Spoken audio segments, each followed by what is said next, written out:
Inchiesta corruzione per la procura, continuano a emergere ripetuti conflitti di interesse per Brugnaro e i suoi più elevati collaboratori. Intanto gli alleati si interrogano, vertice di Fratelli d'Italia in queste ore. Tragica vacanza in Sardegna per un 57enne di Valeggio sul Mincio e la compagna quarantenne madre di 2 bambini di 7 e 12 anni. La loro auto si è schiantata contro un muro e la coppia muore, feriti 2 bambini.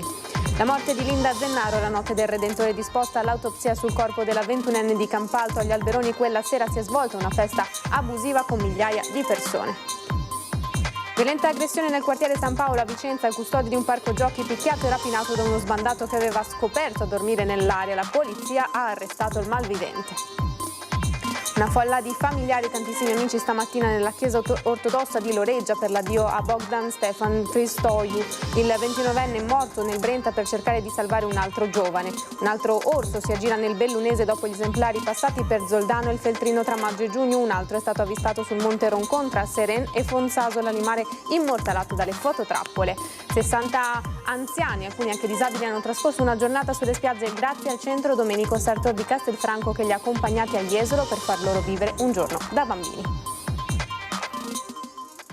Buonasera, bentrovate e bentrovati, edizione regionale dei nostri telegiornali. Cominciamo con la cronaca, l'avete sentito dai nostri titoli. Continuano a emergere dettagli nell'inchiesta che ha scoperchiato il sistema di appalti e corruzione a Venezia. I PM parlano di ripetuti conflitti di interesse da parte del sindaco Brugnaro. Ripetuti conflitti di interesse riguardanti le figure più elevate dell'amministrazione comunale, in particolare il sindaco Brugnaro e i suoi più elevati collaboratori. A dirlo sono i sostituti procuratori Terzo e Baccaglin nel fascicolo d'indagine della Guardia di Finanza sulla presunta corruzione a Venezia. In 7 anni, dunque, Brugnaro avrebbe messo in atto ripetuti conflitti di interesse, come spesso avevano denunciato molti membri dell'opposizione. I vertici dell'amministrazione, rileva ancora la procura, appaiono scelti tra i più intimi dipendenti delle imprese private, gestite di fatto dal sindaco stesso pur dopo la costituzione del trust.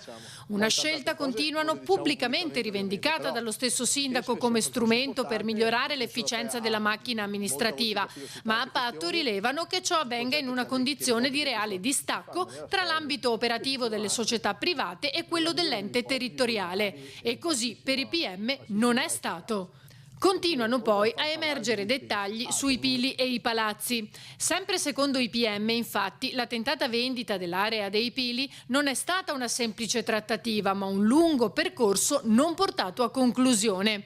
A detta della procura, il progetto avrebbe portato nelle casse di Brugnaro 150 milioni dalla vendita dei terreni sotto forma di denaro e di un palasport di 16.000 posti costruito dalla parte acquirente che realizzava l'intervento e che sarebbe stato dato in dote alla società pallacanestro Reyer. Lo stop nella primavera 2018 non fu dovuto alla desistenza delle parti, ma alla scoperta da parte dell'imprenditore cinese e dei suoi collaboratori ora indagati che il terreno era inquinato. Fallita l'operazione, però, Brugnaro non si è arreso, dando il via a un nuovo progetto. Nel 2019 è stato così approvato il PUMS, il piano urbanistico, che prevedeva 2 centri di interscambio tra Venezia e la terraferma, uno dei quali ai Pili.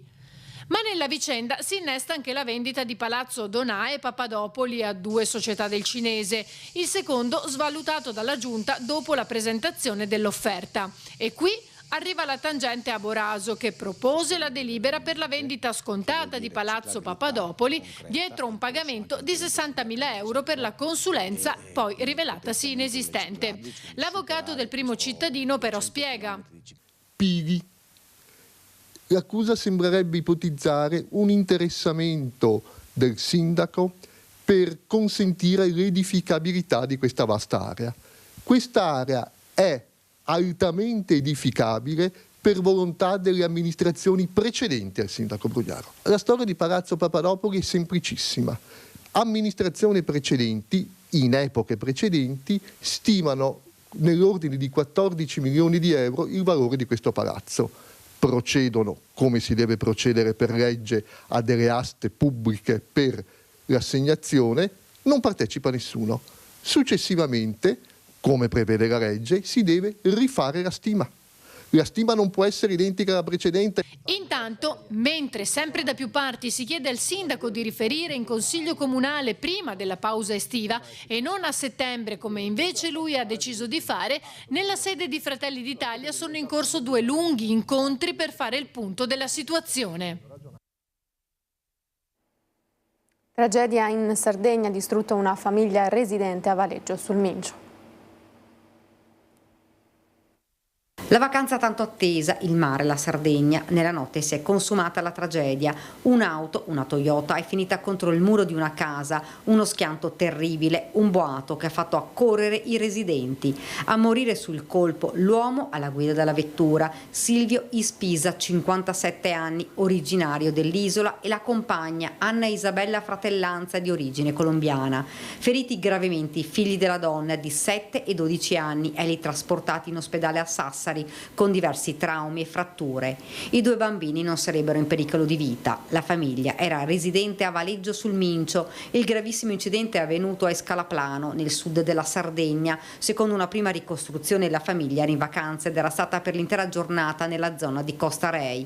Poi il rientro in tarda serata e il drammatico incidente, le cui cause sono al vaglio dei carabinieri. Sul posto anche i vigili del fuoco e gli operatori del SUEM 118. Nulla da fare per i 2 adulti morti all'istante. I corpi sono all'obitorio del cimitero del paese a disposizione del medico legale. Stabilizzati ed elli trasportati 2 minori sotto osservazione in ospedale. La comunità è sgomenta per la tragedia avvenuta il primo giorno di vacanza di Silvio nel suo paese dopo tanto tempo, ha spiegato il sindaco di Escalaplano, Marco Lampis. Silvio era un emigrante a Verona e da tantissimo tempo era partito con i genitori, qui è rimasto solo un fratello. Mi hanno riferito che era felice per questa vacanza, ma purtroppo è arrivata inaspettata la tragedia che ha spezzato in 2 la famiglia, alla quale va l'abbraccio mio e di tutto il paese. Sotto shock anche la comunità di Valeggio del Mincio, che ha preso la notizia in queste ore. La morte della 21enne mestrina Linda Zennaro, che ha perso la vita dopo un bagno notturno agli Alberoni, le novità sulle indagini. Sarà eseguita l'autopsia sul corpo di Linda Zennaro, che ha perso la vita dopo un tuffo notturno agli Alberoni. E proprio agli Alberoni sembra fosse in corso una festa, una sorta di rave party, con migliaia di persone da tutta Italia. L'autopsia dovrebbe chiarire la dinamica del tragico incidente, costato la vita alla 21enne di Campalto la notte del Redentore, e le sue condizioni psicofisiche al momento della tragedia. Per ora le ipotesi più accreditate sono quelle di un malore o di un colpo alla testa subito nel momento in cui la giovane è entrata in acqua. L'unico testimone è il fidanzato, già sentito dai carabinieri anche se sotto shock. Intanto a Campalto la famiglia è distrutta dal dolore. Esprimiamo la nostra vicinanza e un messaggio di cordoglio ai familiari di Linda Zennaro per quanto accaduto, per questa tragedia immane che ci ha scosso tutti. Personalmente non la conoscevo, conosco forse i genitori, però ecco, vorrei dire che come municipalità ci siamo, per qualsiasi cosa di cui avranno bisogno siamo qua.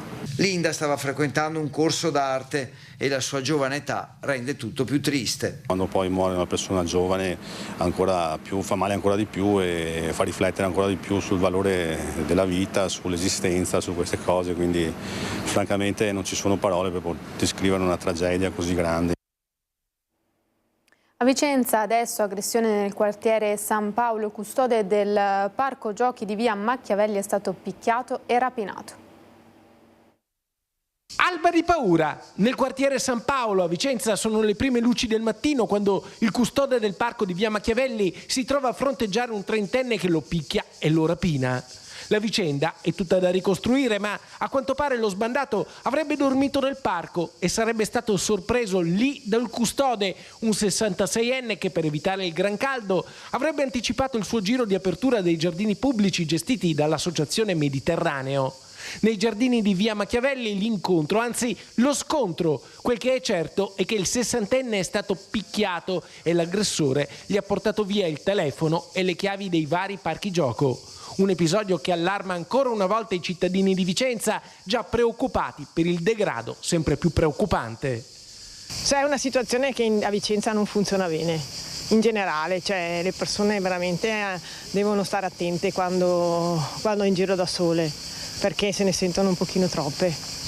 È una situazione molto pesante, bisognerebbe trovare un modo per risolvere e dare un po' di nuovo di libertà a noi cittadini, perché anche di sera quando si va fuori è sempre stai sempre a girarti e a guardarti perché non sai più cosa pensare. Consumata l'aggressione, in via Machiavelli si precipitano la polizia con i medici e gli infermieri del SUEM 118 che hanno prestato le prime cure al malcapitato, portato al pronto soccorso e ricoverato per i traumi subiti. Gli agenti della polizia intanto hanno intercettato l'aggressore vicino alla stazione ferroviaria, ancora in possesso della refurtiva, e lo hanno portato in questura. Si tratta di un 31enne vicentino, già noto alle forze dell'ordine per aver compiuto furti di biciclette. Nel quartiere San Paolo la gente dice di ricordarsi di lui. Sì, era sempre qua in zona. Probabilmente lui è venuto qua a dormire perché mi aveva detto che lui dormiva in un cascinale diroccato a Monticello Conte 8. Però cercava qua in giro, insomma. Ecco, però mi dicevano che portava via biciclette o cose varie. È stato arrestato per rapina aggravata e denunciato per lesioni personali aggravate, ma anche per interruzione di pubblico servizio, visto che i parchi pubblici seguiti dal custode malmenato nella mattinata sono rimasti chiusi. L'aggressore 31enne è stato poi portato in carcere al San Pio X. L'assessore Matteo Tosetto intanto esprime piena solidarietà al custode aggredito. Insieme al presidente dell'Associazione Mediterraneo siamo stati oggi a trovare il custode che ieri era stato aggredito. In questo momento l'aggressore si trova in carcere, siamo certi che la giustizia farà la sua parte. Quello che però per noi era molto importante era portare la nostra solidarietà al custode, anche perché è sempre stata una persona molto disponibile, e quindi un saluto da parte nostra ma anche di tutta la comunità era fortemente doveroso. A Schio ora una violenta rissa tra giovani, 2 feriti, un ragazzo è grave. Notte di violenza furiosa. La rissa squarcia il silenzio delle 2:30 del mattino in centro storico, a Schio. Nel vicolo tra Piazza Garibaldi e Via Castello, alcuni giovani iniziano una discussione animata, poi le parole diventano botte. Secondo le prime ricostruzioni, un ragazzo sarebbe stato colpito con un pugno in faccia e, cadendo, sarebbe rimasto gravemente ferito. La battaglia urbana tra i ragazzi sveglia il quartiere, qualcuno chiama le forze dell'ordine. Sul posto si precipitano i carabinieri e i medici con gli infermieri del SUEM 118 che soccorrono il giovane colpito con un pugno. Cadendo avrebbe sbattuto la testa. Un altro giovane invece avrebbe riportato lievi ferite. Il ragazzo più grave sarebbe stato portato per accertamenti al San Bortolo, dove è ricoverato. L'altro invece all'ospedale di Sant'Orso. Gli investigatori dei carabinieri hanno eseguito i rilievi e raccolto le testimonianze e stanno indagando per ricostruire cosa effettivamente sia successo e chi siano i responsabili. A quanto pare protagonisti sarebbero ragazzi tra i 18 e i 20 anni e alcuni sarebbero già stati identificati.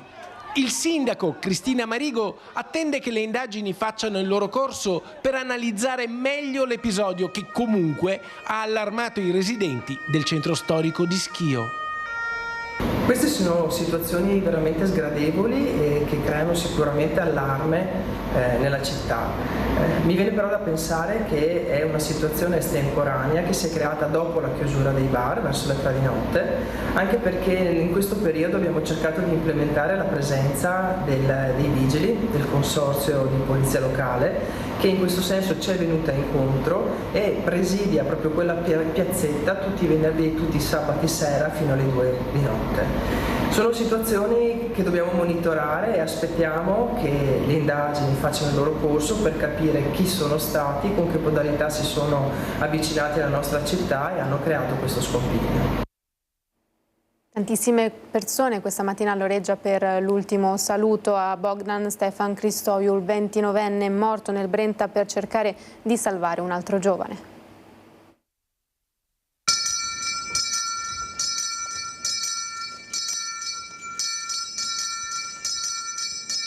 scoperta di rose bianche una semplice bara bianca. Sono già in tanti a pochi minuti dalle 10 ad aspettare in lacrime, molte donne con il capo coperto dal velo, l'arrivo di Bogdan Stefan Cristoiu, il 29enne annegato domenica 14 luglio nelle acque del Brenta davanti alla chiesa romena ortodossa in zona artigianale a Loreggia. Il rito, scandito da canzoni e testi tratti dal Vangelo, è celebrato dal Pope di Loreggia, padre Nicolae Postulache, e da quello di Bassano, padre Cristian Manastureanu, con altri 4 sacerdoti. Non c'è dono più grande che dare la vita per i propri amici, ripetono. Tanti trattengono le lacrime. Una vita dura, ricordano i presenti, quella di Bogdan Stefan, figlio unico, i genitori morti giovani, aveva tutte le ragioni per abbattersi, ma lui no. Uomo buono, ha saputo trasformare il dolore in risorsa e riversare tutte le sue energie alla continua ricerca del bene degli altri. Così lo ricorda padre Christian, che ha celebrato anche il funerale di Ione e Dorina, papà e mamma di Stefan. Eterna memoria a Bogdan Stefan Vestica Pomenire. Se c'è qualcosa di positivo, come aveva accennato anche padre Nicola, è che oggi insieme tutti e 3, padre, madre e figlio, si vedono nei cieli, si abbracciano e resteranno sempre così. Piccola la chiesa romena per contenere i presenti, tanti sono nella sala vicina, tanti sono fuori, il caldo è intenso, vengono distribuite bottiglie d'acqua. Al rito presente il consigliere regionale Luciano Sandonà, Manuela Marangon, sindaco di Loreggia, Sara Gaiani, sindaco di Villanova, e poi Martina Rocchio, sindaco di Curtarolo. Al microfono si susseguono gli amici, quelli della Round Table di Padova.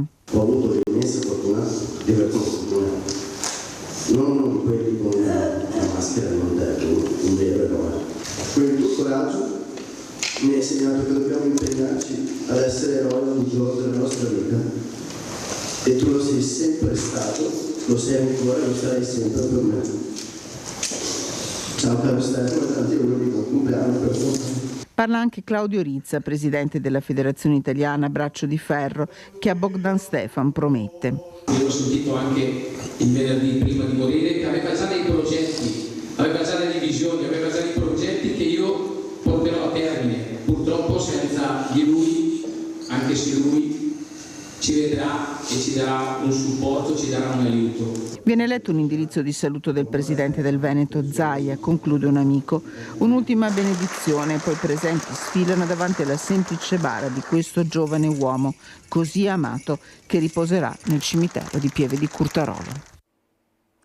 Cambiamo argomento, ci spostiamo nel Bellunese perché un altro orso si aggira per la provincia, appunto. Dopo gli esemplari passati per lo Zoldano e il Feltrino tra maggio e giugno, un altro è stato avvistato sul monte Roncon. L'animale è stato fototrappolato la notte scorsa. Le immagini mostrano un esemplare che, secondo le prime analisi degli esperti della polizia provinciale, dovrebbe essere un maschio adulto. Gli agenti provinciali suppongono si tratti dello stesso orso che lo scorso 6 luglio aveva colpito alcuni apiari a Sovramonte e che nei giorni seguenti era stato segnalato in territorio trentino.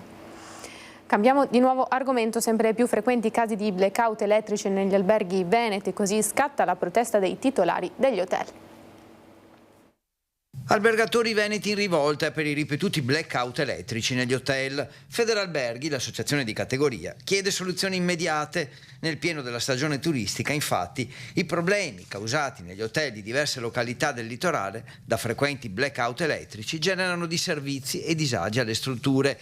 Gli alberghi veneti pagano 200 milioni di euro all'anno per le bollette e temono così di perdere clienti. Soprattutto le località balneari della costa, Jesolo, Bibione, Carre, ma anche Abano Terme. Gli alberghi ci sono sempre stati, così tante case, appartamenti e residenze evidentemente è un fenomeno un po' più moderno, quindi va bene l'evoluzione, va bene l'adattamento ai tempi, vanno bene le programmazioni urbanistiche moderne, però altrettanto servono servizi come quello elettrico che siano all'altezza. Oggi purtroppo non lo sono. In alcuni casi sono stati pesanti i disagi, mettendo in difficoltà l'intero settore del turismo veneto. Succede purtroppo che in certi casi si siano fermati gli ascensori con gli ospiti dentro, si siano bloccate le pompe delle piscine, si siano bloccati gli inverter, si siano spente le luci, quindi grossissimi disagi sia per i clienti che per i lavoratori. La richiesta di una collaborazione immediata tra pubblico e privato, soprattutto da chi gestisce la rete elettrica. Ringraziamo già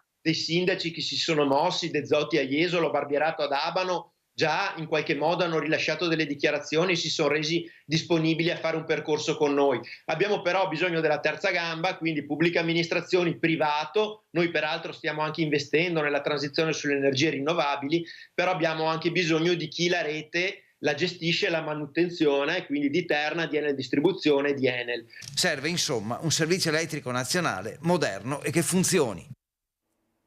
E 60 anziani hanno trascorso una giornata al mare grazie al centro Domenico Sartor di Castelfranco Veneto, che li ha accompagnati a Jesolo per far vivere loro una giornata da bambini.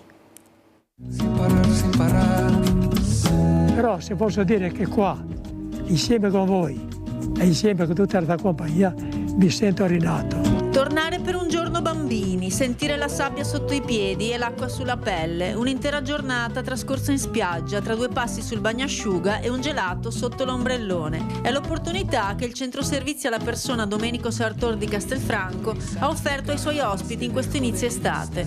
Tra giugno e luglio la casa di riposo castellana ha organizzato per i residenti diverse uscite a Jesolo che hanno permesso a una sessantina di anziani di trascorrere un'esperienza davvero fuori dall'ordinario, appoggiandosi ai confortevoli servizi del villaggio al mare Marzotto. Ho 93 anni. Dovessi sentirmi da 93 anni non mi va. Allora stando insieme con la gente allegra, che è espansiva, molto espansiva da parlare, ti dà la soddisfazione, che 93 non te ne ricordi più.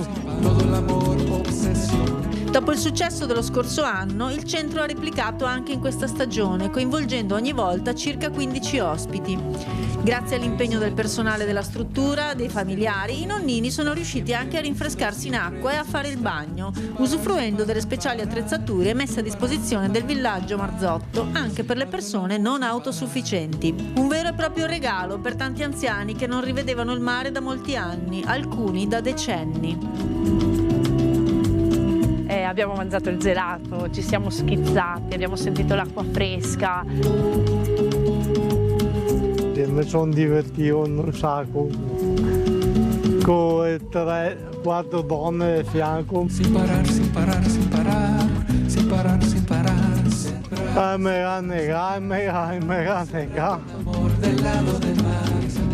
E poi, per finire, un bel white party sul prato, tra canti e balli, un momento che nessuno dimenticherà facilmente. Pensavo di no perché sono vecchia, ma mi sono divertita, dai. È stata una giornata meravigliosa. Con loro farei mesi qua.